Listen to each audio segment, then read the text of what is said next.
السلام عليكم ورحمة الله تعالى وبركاته على المشتركين الكرام والوفياء للقناة. اليوم كنعمل معكم جولة من داخل مطار مراكش. كما كتلاحظوا المطار جميل جدا، كيوجد فيه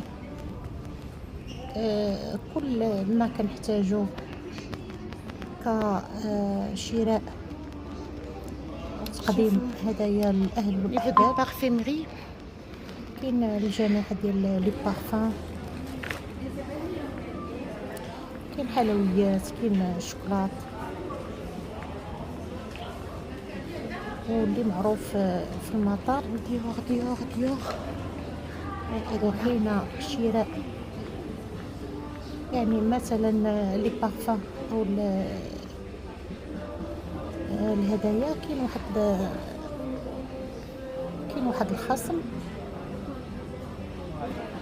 اللي معروف في المطارات ان ما كنخلصوش الضريبه. وفي حاله لقينا يعني كاينين ولاد الناس ما شاء الله تبارك الرحمن اللي كيقدروا يدوزوا لك الهدايا بالخصم ديالهم، يعني عندك الضريبه اللي محذوفه وفي نفس الوقت كيدوزوا لك واحد 20 حتى ل 25% ديال الخصم اللي كتكون خاصه بهم. بارفان كتسوى مثلا 130 ألف ريال، تقدر تاخدها ب 130 اورو، تقدر تاخدها ب 100 اورو. انا دائما كناخد هاد البارفان من المطار مره في 6 شهور ولا مره في العام، لانها كتكون غاليه.